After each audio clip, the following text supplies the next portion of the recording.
Okay, I just need to start talking and then I'll be fine.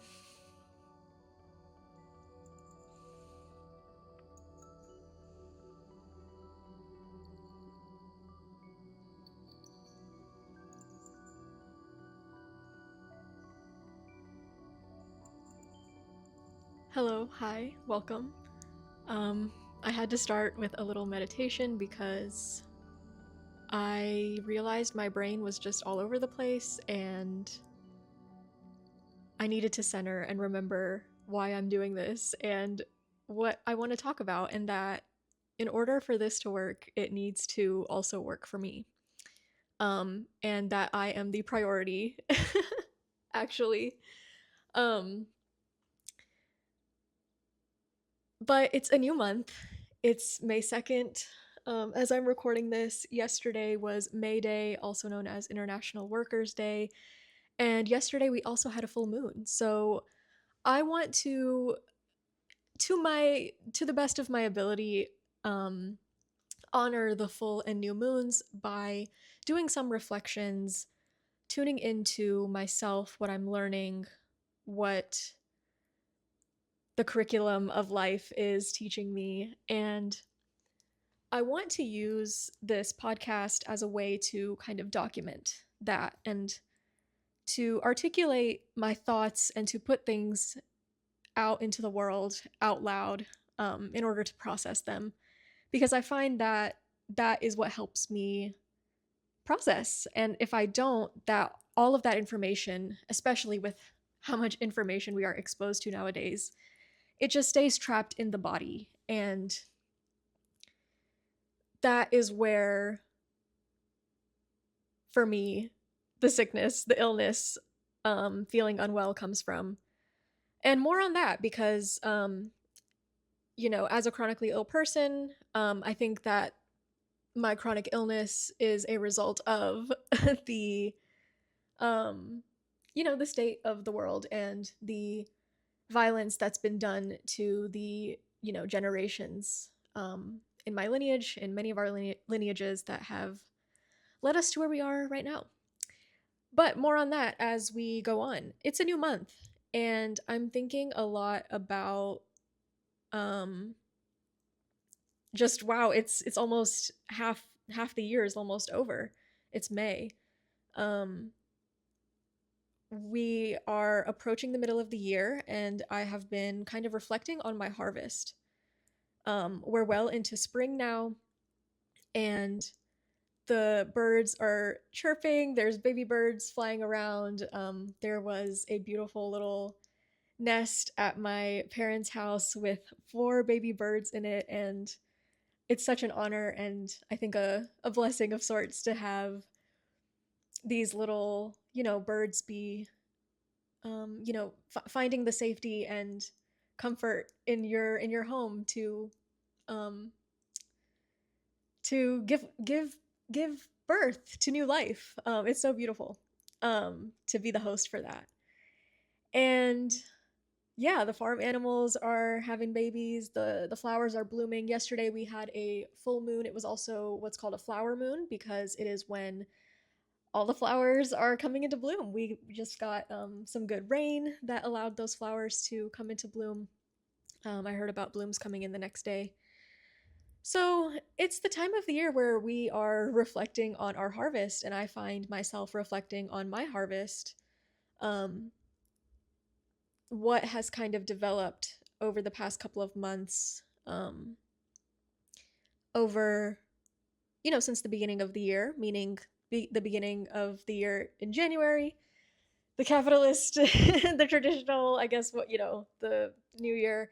But then also, according to the lunar calendar, the new year, in that way, the year of the fire horse, the year that, started the Islamic calendar with Ramadan. And yeah, I do want to honor the place of the moon and its influence in my life and my own personal revolutions. So, and I think that's what this time in spring is really all about. It asks us to reflect and to take stock. And I find that I am being asked to hold multiple truths at once. And what I mean by that is that in looking at what I've harvested and the energy that I've put into my projects and the outcomes, like the goals that I set, like where I'm at, um, there has definitely been a lot of movement and a lot of shifting and a lot of change. But it doesn't look exactly how I thought it was going to look or how I had idealized and fantasized about it in my head. And I find that those, like, the idealizing and fantasizing about it does really, like, that's what motivates me to act and to, strive to, like, reach the goals. But they always end up looking, a little different from the way it kind of imagine it. Um, and so I want to talk about, what it's like when the harvest, what does it feel like? What do you do when the harvest does not meet expectation? The whole saying, make plans and God laughs, kind of relating to that. And now by the harvest not meeting expectation, I do want to point out the nuance here is that I think that that is often associated with dissatisfaction, but it could just mean that things are different, right? Just different than what was expected, not necessarily dissatisfying, although dissatisfaction could be a part of that. But I think that's only if you're like placing a judgment on it, which you don't have to do. You can just observe and take note and learn. And I think really that's another lesson here too, is that it is all a learning process. And what I've learned is that I need to physically act, I need to physically do, I need to actually like put things out into the world. My creations, my projects, for me, it has been about unlocking my creative energy.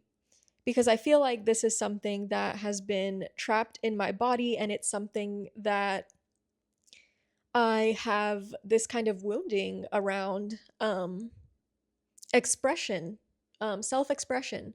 And as a neurodivergent person who, didn't know I was neurodivergent growing up, it makes total sense because the ways that felt natural for me to express myself were, not accepted. It was, they didn't go with the norm. I was silenced a lot or just told it was like weird or whatever. But now that is the currency. So I'm actually really enjoying and yeah, I'm just enjoying like trying things out and um being on the radio. That has been such a fun project and something that I'm so excited to be a part of, especially, because it's a progressive community run radio station. Shout out to WRFG 89.3 Atlanta. Tune in 89.3 FM. Okay, we also stream online, wrfg.org. But yeah, also just starting this podcast, starting this video diary, I don't know, video podcast as well. Yes, so if you're listening audio only, there is a video version out there in the cosmos. You can find me on YouTube at Kiza's Curriculum, okay? Um, so I also, while I'm here, let's pause and say, be sure to like, comment, subscribe, and, hype the video, engage with the video. I'm so appreciative to the people who have been listening and reaching out to me in person. My found family, I love you so much. Please engage with the content online as well, because it does help with its reach, and yeah, that'd be great. Okay, anyways, back to what I was saying. So yeah, for me, it's been about self-expression, and I have to bring astrology into the mix. So it makes a lot of sense because when I look at my birth chart, my Chiron, which is a comet, also known as the wounded healer, is in my fifth house, which is about children. It could be about the inner child. It could be about self-expression. It could be about art and play. that's what the fifth house is kind of about. And so my Chiron is located there, and it's located in the sign of Scorpio, which is about like the underworld, emotions, our, you know, shadow side, our shadow selves. And so that resonates very deeply with my relationship with creativity and my expression. And so this year, a lot of my goals have been about healing that wound and finding my expression and expressing, like doing it. And I found that it has come, the learning process for me has come through actively doing and putting out into the world and doing it for myself and not for the outcome being, you know, what I'm learning in each iteration that I do something. Not being about, you know, an audience, not being about um perfect. Yeah, I'm not worried about perfecting it. I think that's what I'm trying to say. I have learned that perfection is, for me, if perfection is self-sabotage. And that is something that is so hard for me to overcome, because anything that I associate myself with, anything that is associated with me, I hold to a very high standard. I hold myself to a very high standard. And so it's always felt like I wasn't doing enough, or it wasn't exactly how I wanted, or you know, all the things. And you know, call them excuses, call them, you know, real life circumstances. It's, you know, it's always kind of been something. And I think a lot of it has also been related to that kind of wounding of, you know, that inner child of the expression. And so healing that has come through um what's the word in psychology, like exposure therapy. It's literally been like I've had to mess up publicly. I've had, and it's not even messing up, right? Like it's just learning. And by messing up, I mean stuff like, okay, I put out a podcast and then I put out 2 episodes and then end up deleting it because I don't finish it, or I put out an episode and then I'm changing the title or the cover art like every couple of days. And you know what? So what? Like it's my platform, it's my account. It's I will do whatever I want. And yeah, I am that just that much of a genius that I have so many different ideas that I want to put out into the world. And you know, I will do it every week. I'll have a new name if I want to, because my ideas are just they never end, you know? I can't help it. I can't help it. I am just a creative genius over here. So yeah, I am just allowing myself to like experiment and have fun and create. And that has only come through doing different iterations of things and doing it out loud, doing it messy, doing it sloppy, doing it not ready, doing it imperfectly. And yeah, I'm noticing that the podcast, like or not even the podcast, just the expression, right? Like what I thought the expression was going to look like is what it looks like in reality is different than the fantasy. I think in the fantasy, it's I'm going to have this like podcast studio and it's going to be super professional, and I'm going to post a video and make so much money, and then I'll be set. And it goes back to what I was talking about in the first episode about safety and security and stuff like that, and just how badly I want that and like fantasize about it and visualize it, which manifestation. Um so, you know, and it's not wrong that that's happening, but it's like if you're staying stuck in that fantasy state and not actually just like getting into the reality of it and like trying things out, you will never know. Like you will never taste any success at all. Like the only way you're not going to be successful is if you don't do it. And like it's not, the success is not even about the numbers or the subscribers or anything like that. It's really about proving to myself that I can do it, and then like at least I tried, you know, even if even if nothing comes of it, like at least I tried. And I'm brave enough to try, and I trust myself enough to try. Like I believe in myself enough to try, and I think that that is beautiful, and that's where the healing is taking place. And so this season, this aligns, let me going back to the seasons, this aligns with the seasons in that it's really teaching me a lesson that's been coming back to me, and this is something that a good friend of mine told to me, is let yourself be affected. let yourself be affected by the world and external reality, by people that you love and care about, by let yourself be affected. I think for me, I cling so much to control, and because I'm clinging to that idea of perfection, and I control for me feels like safety, right? And that's where it comes from. Like, you want control because you want to feel safe over what the outcome is going to be. You want to feel secure. You want to have control over what happens to you, over your experience. And the reality is that we have a very small kind of window, a very small what's the word? Locus of control. We have it's there are certain things that we can control, right? Like, your how you're eating, how you're your health, your wellness, how you're communicating, how you're reacting to the world, right? We can control that. But there are so many external circumstances that impact us, and naturally in relationship, in community, in belonging, in being of the world, you are affected by the world. And I find that for me, I prefer the solitude, and I prefer to like not be affected by the world if possible. And so a lesson for me has been to let myself be affected and to not cling to control, and to understand that my art, my creations, my actions, my daily actions are going to be influenced by and acted upon and affected by external reality. Like, I do not exist in a vacuum, no matter how much I wish I did sometimes.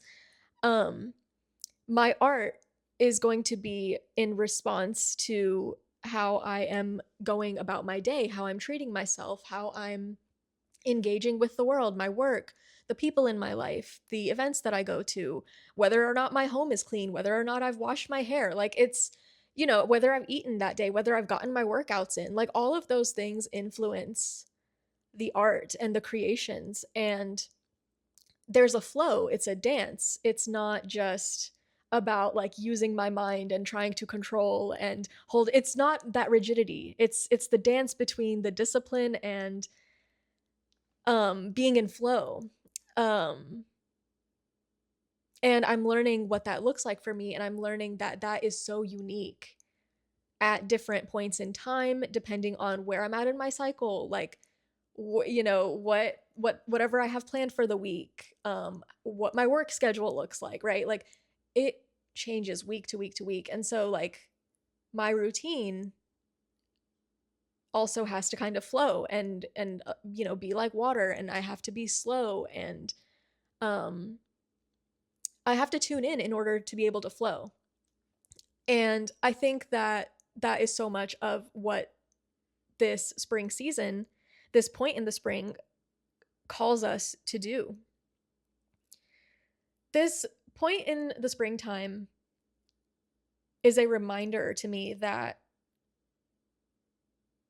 life, projects, reality, it has a cyclical nature. We exist in spirals. We do not exist in linear time.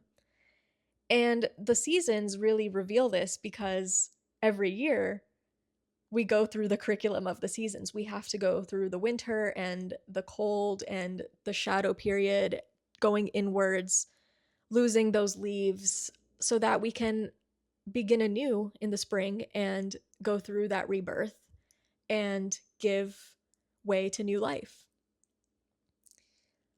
We have to go at the pace of nature. And this goes back to this other theme of mine that has been resonant lately, which is disobedience as a practice. For me, creating my art, spending time with my little creations, my research, the things that bring me joy,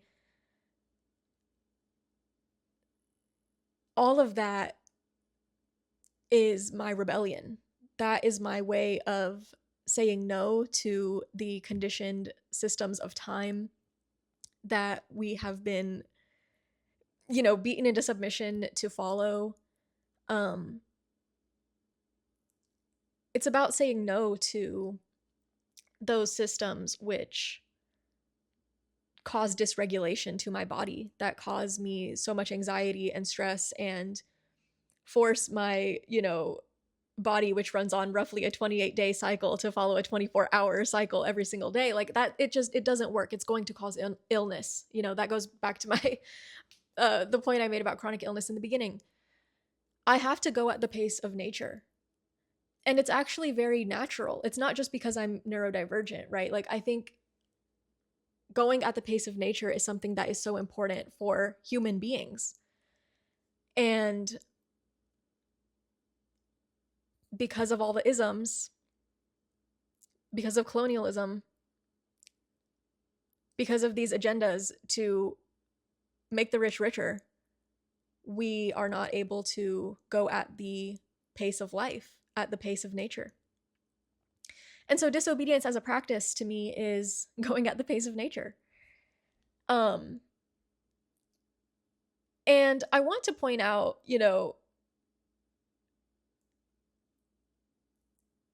that this is nothing new, right? Like, for example, religious leaders were disobedient.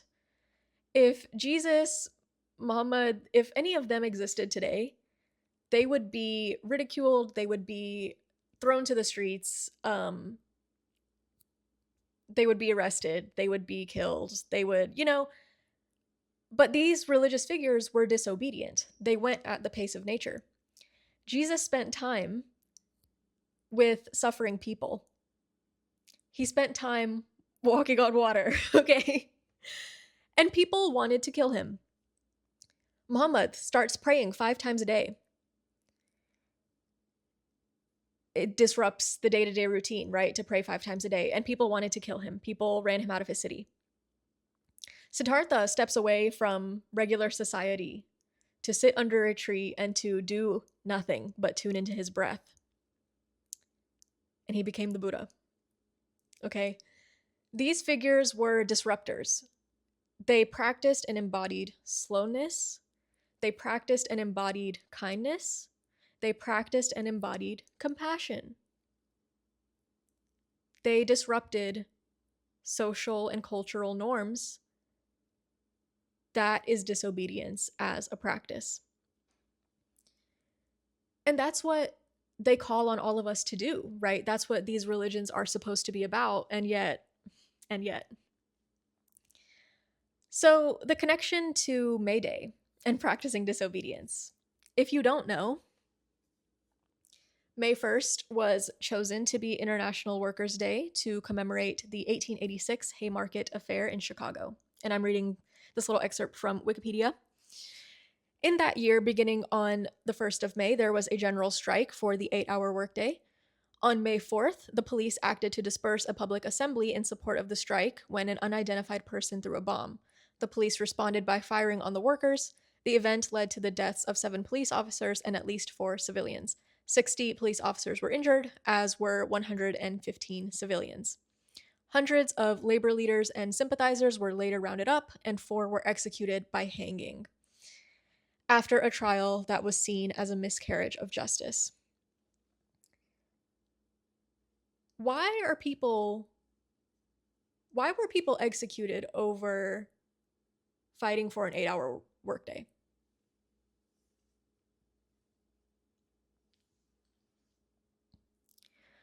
Why is taking care of your body and being human so radical and so disobedient?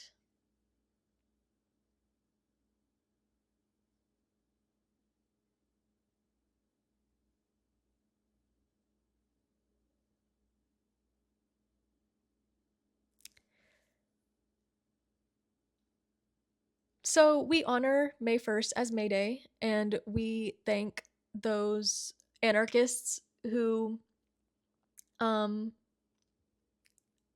us at least to where we are today. But I would argue to keep, to continue being disobedient, to, save space for the nature of things, to allow things to unfold naturally, to follow your natural rhythms, to follow your natural cycle. Practice disobedience in that way.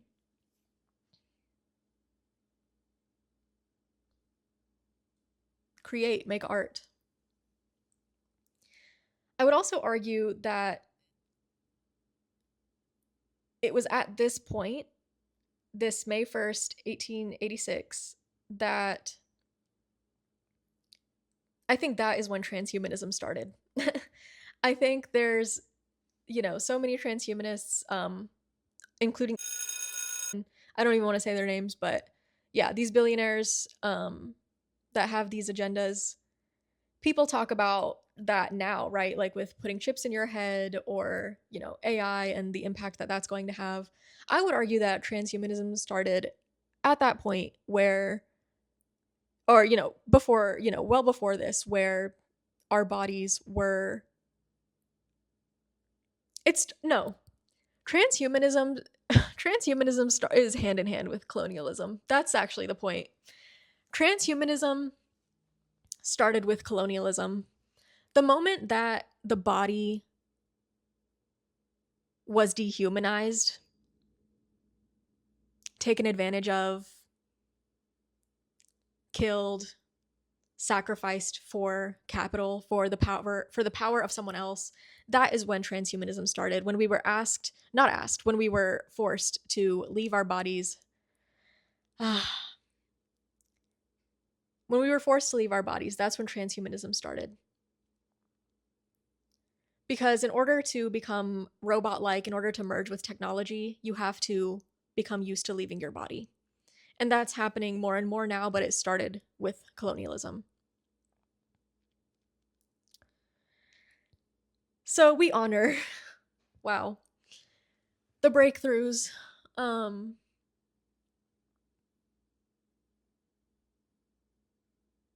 So we honor May Day. And that's why I wanted to go ahead and put this episode out. So I have to, switching gears a little bit, I have to talk about the astrology as well and how that kind of also resonates at this time.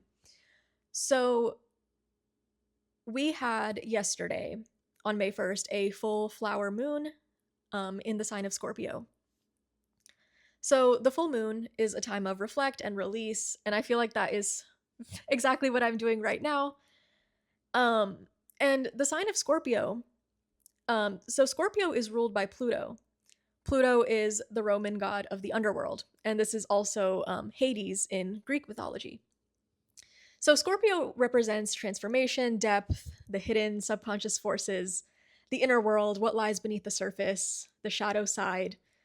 So the full moon being in Scorpio could be bringing, exactly what you're seeing, what I'm kind of talking about that it's bringing for me, especially with my Chiron also being in Scorpio in the 5th house, like, and the full moon right now and the healing happening around all this. Tea. Yeah. It is a time of reflecting, leaning into the shadow side, the darkness, our depths, our emotions. And you can look at where Scorpio falls in your chart to see, which house it is in and where this could be impacting your life, what area of your life. But it's a time to be releasing and reflecting and releasing, and it could be very emotional, it's been very powerful for myself, I can say. I've been so tired. I've been needing to rest.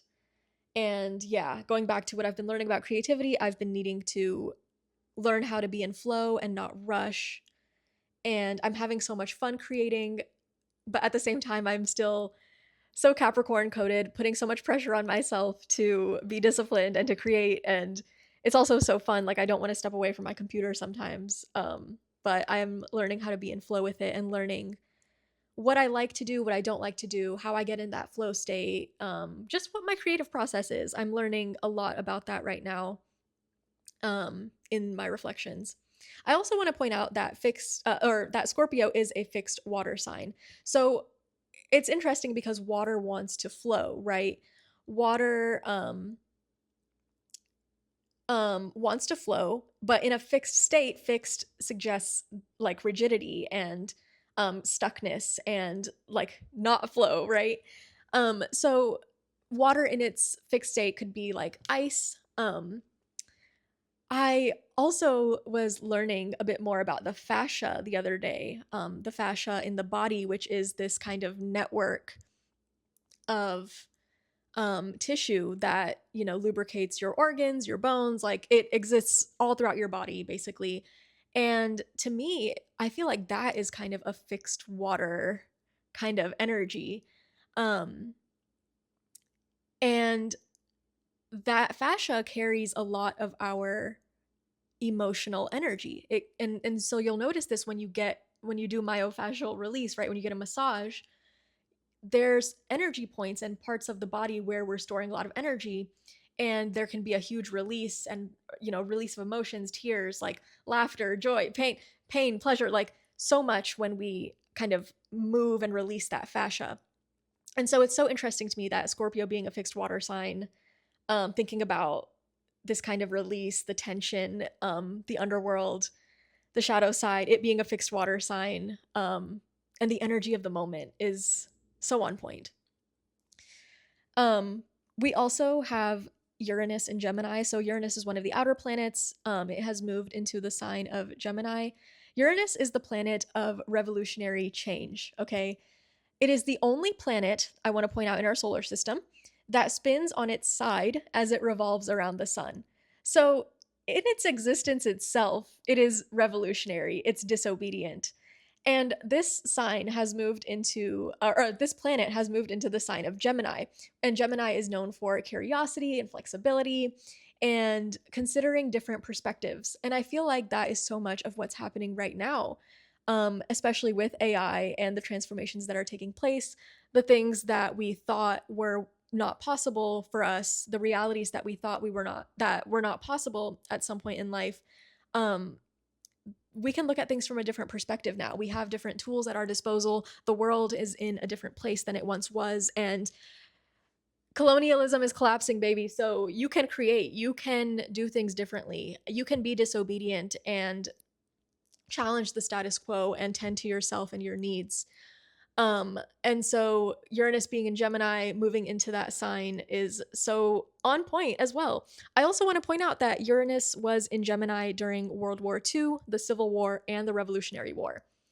So, and we're currently in a war now. So, yeah. You can look at where Uranus is in your chart to determine where this could be impacting your life. And I'm happy to do readings for people too, or to talk about these things together. If you'd like, you can book a personal reading with me. I enjoy looking at astrology, it's very fun for me. So do reach out if you would like to do that. Details in the description. You can DM me, message me. I will put the links where you can get them. So I want to end with a reading list. So as promised, this is a growing community reading list is what I'm going to call it, because I have a list of books here that I know of and that have been resonant with me, and books that I would personally like to read on my journey of disobedience and radicalization and all of that. So, but I know that there's so many others out there that I'm missing and that I don't know of. So please feel free to comment and let me know what you're reading. Let me know if you have any suggestions for other people who might be tuning in. And yeah, but here's my list. So the first, and these are in no particular order, The Autobiography of Malcolm X, as told Alex Haley. I have that on my shelf already. I've had it for some years. No explanation needed there, really. The next one is Parable of the Sower by Octavia Butler. This is a dystopian science fiction novel published in 1993. It takes place during the 2020s, which is right now, and it follows a protagonist dealing with climate change, social collapse, and extreme inequality. So, yeah, very relevant. And I'm halfway through that one, and I must say it is quite scarily, eerily on point. So I highly suggest that one. The next one is Assata, an autobiography by Assata Shakur, godmother of Tupac. She was a revolutionary, a member of the Black Panther Party, and she was wrongfully convicted of killing a police officer, and she escaped a life sentence in prison. An incredible story. This has been a book that has been in my mind for several years that I just haven't read yet, so that's on my list. The next is Sister Outsider by Audre Lorde. Audre Lorde is essential reading in feminist theory, and I would say in radical thought as well. So this book has so many essays, including the greats, like The Master's Tools Will Never Dismantle the Master's House, um, Age, Race, Class, and Sex, Women Redefining Difference, Uses of the erotic as power. So many wonderful essays that I want to read and that I'll probably maybe do some videos, some podcasts on as well. The next book is Women, Race, and Class by Angela Davis.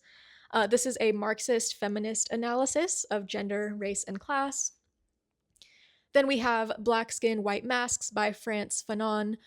So I first learned, this is the first book that I learned of Frantz Fanon's and read in college many years ago, and it has stuck with me since. I have the very copy that I had in my college class on my shelf.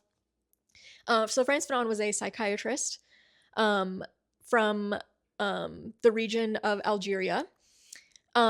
He talks about the effects of colonialism in Black Skin, White Masks. He talks about the effects of colonialism and whiteness on the Black psyche. And by effects, I mean like dehumanizing and total annihilation of the psyche. Amazing read, and I need to reread it now that it's been some years and just things have shifted the way they have. Next is A Dying Colonialism, also by Frantz Fanon. Read all of Frantz Fanon, honestly. This is about the Algerian War of Independence, again from France. So this book is on how social and cultural change is what dismantles oppressive systems and the role of women in that as well. He talks about that, which I really appreciate and want to hear more about. And he also talks about the role of violence and disobedience. Then we have The Wretched of the Earth by Frantz Fanon, another essential read on decolonization and violence, physical, psychological, all of that. The next one is Can the Subaltern Speak? This is by Gayatri Chakravorty Spivak. This is a post-colonial essay on the agency, or lack of, marginalized people. Then we have Decolonizing the Mind. Apologies if I mispronounce this name. Ngũgĩ wa Thiong'o. These are post-colonial essays on language and its role in culture, history, and identity. Then we have Pedagogy of the Oppressed, Paulo Freire. He critiques the traditional educational model of the teacher-student, kind of the hierarchical dynamics, and argues for the co-creation of knowledge between people to achieve liberation. Then I have A Room of One's Own by Virginia Woolf. This is an essay on the importance of financial independence and space and solitude for women. I would say this is essential for the revolution. And then lastly, I have All About Love by Bell Hooks, which I've read multiple times, but it's on love as a practice, not just an emotion, not just a fleeting feeling. And it's about redefining love and learning how to love in practice and how to embody it, right? So that's my reading list. Again, please feel free to add your suggestions. If you have comments on any of these reads, if you've read any of these, I would love to hear your thoughts on them, how they impacted you. Let me know. So let's end with a little reading, shall we? I have to get the book. Okay, BRB. All right, I return. So this is a book called Listen to Love, Reflections on the Seasons of the Year, which I thought was very fitting for the moment. And we've got to tune into the spring section. It starts with winter and goes into spring. So this is an excerpt from Darkness at Noon, which is a novel by Arthur Koestler. In this novel, he is critiquing and addressing kind of totalitarian methods of, psychological and intellectual submission by the Communist Party. And oddly, I find it very on point for the moment. And I find it so interesting that it's at the beginning of this book in the spring section. You can't make bibliomancy up. So here's the excerpt. The party taught me how to do it. The party denied the free will of the individual, and at the same time, it exacted his willing self-sacrifice. It denied his capacity to choose between two alternatives, and at the same time, it demanded that he should constantly choose the right one. It denied his power to distinguish good and evil, and at the same time, it spoke pathetically of guilt and treachery. The individual stood under the sign of economic fatality, a wheel in a clockwork which had been wound up for all eternity and could not be stopped or influenced, and the party demanded that the wheel should revolt against the clockwork and change its course. There was somewhere an error in the calculation. The equation did not work out.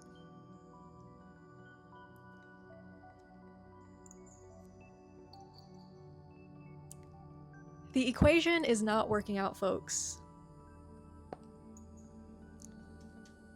But I will leave you with that. Until next time, thanks for tuning in.